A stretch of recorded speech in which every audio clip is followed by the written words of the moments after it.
You believe opposites attract because of chemistry, simple compatibility, maybe pheromones, maybe personality balance. You think you fall in love with someone different from you because you're drawn to what's missing in you, and that's true. But here's what I've found after studying both Taoist philosophy and relationship patterns for years. That explanation is only half the story. The real reason you're attracted to your opposite isn't romantic. It's biological. It's your nervous system sending out a distress signal. Most people don't realize this, but attraction to your opposite isn't about finding a cute personality match. It's about metabolic hunger. I know that sounds clinical. Stay with me for a second. You've probably noticed something in your own life. The introverts you know tend to end up with extroverts. The highly organized people end up with the spontaneous ones. The ambitious ones pair with the laid-back ones. And we explain it as they balance each other out.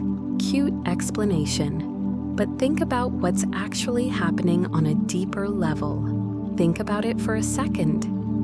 In Yin-Yang philosophy, there's something most Western people completely miss.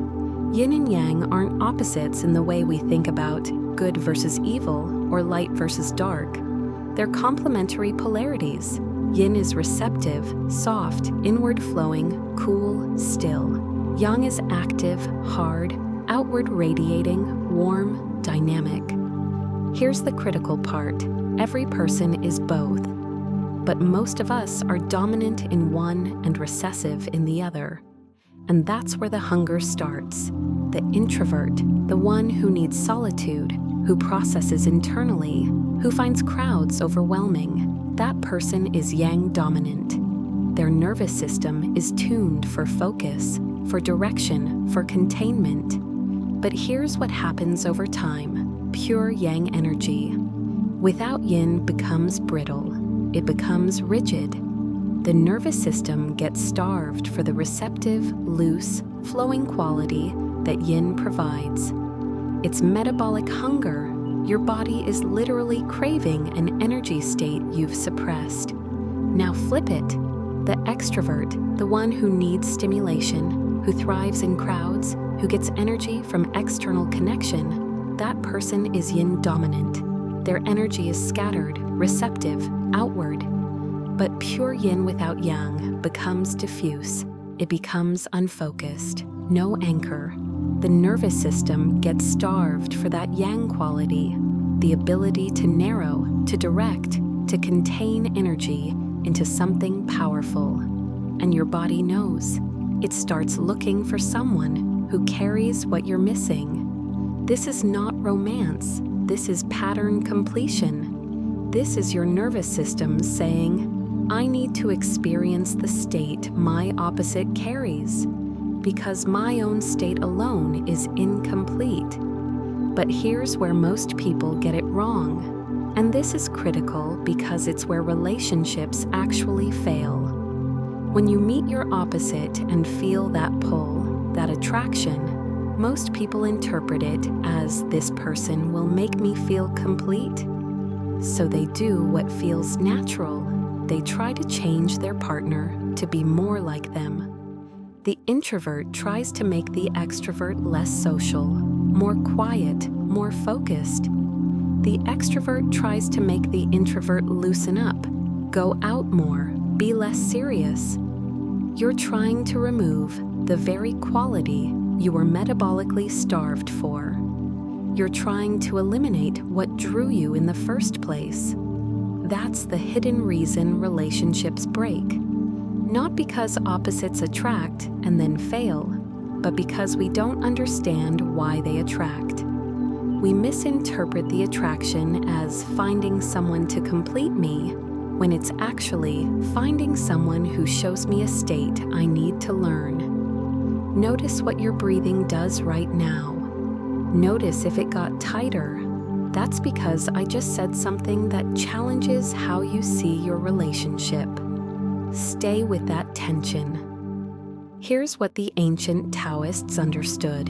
The point of a relationship isn't to find someone who completes you. It's to stand next to someone who shows you how to complete yourself.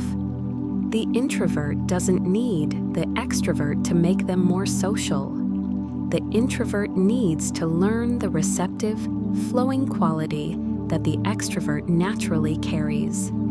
And the extrovert needs to learn the focused, directed power that the introvert naturally carries. But this only works if you stop trying to change them. If you stop seeing their opposite polarity as a flaw to fix and start seeing it as a teaching, as medicine. I'm going to tell you something that will change how you see your relationship. And I mean this, the qualities you most want to change in your partner are the exact qualities your nervous system was starving for. Your body knew. It picked someone opposite to you because you needed exposure to that energy state. Not to stay the same, but to evolve. The extrovert spontaneity that drives you crazy, that's not a bug.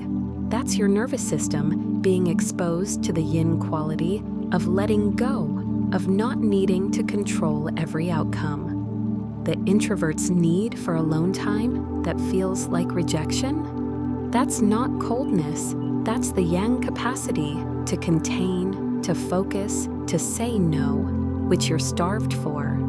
This is the metabolic truth. You don't attract your opposite because they'll make your life easier. You attract them because they show you a mode of being you've abandoned in yourself. And if you can learn that from them, instead of fight it, your relationship becomes a path of growth instead of a battlefield of compromises. Most people don't realize this, but the moment you stop trying to change your partner's opposite traits is the moment your relationship transforms. Not because you're being more accepting, but because you're actually learning. You're harvesting what you came to that relationship to discover.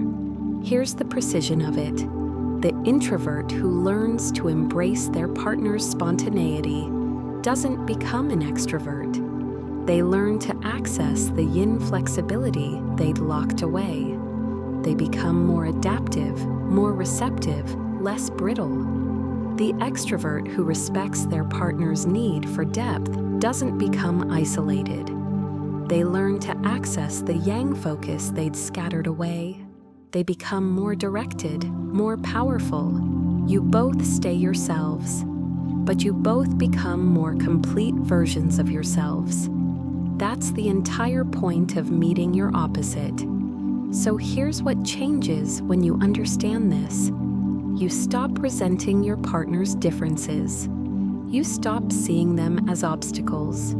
You start seeing them as curriculum. Every trait that frustrated you becomes a class in something you need to learn. The extrovert's energy, that's your invitation to access flow.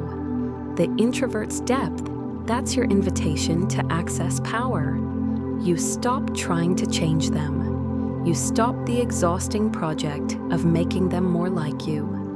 And in that stopping, paradoxically, they often naturally shift, not because you demanded it, but because you stopped triggering their defensiveness. When you honor their opposite polarity, they relax. And when they relax, they have space to learn from you too. Most importantly, you understand that your attraction to them wasn't an accident. Your nervous system was metabolically starved. It found someone who could feed that hunger. The question now is, will you eat? Will you actually learn? Or will you spend the relationship trying to remove the very food you came for? This is why Yin-Yang is not poetry. It's not just a pretty symbol. It's a map of how energy actually works in the human body and human relationships. And when you understand it, you stop seeing your opposite as someone who completes you. You see them as someone who teaches you how to complete yourself. That's the hidden reason opposites attract. Not chemistry, not luck. Metabolic hunger meeting metabolic medicine. Your body knew exactly what it needed. The question is, do you?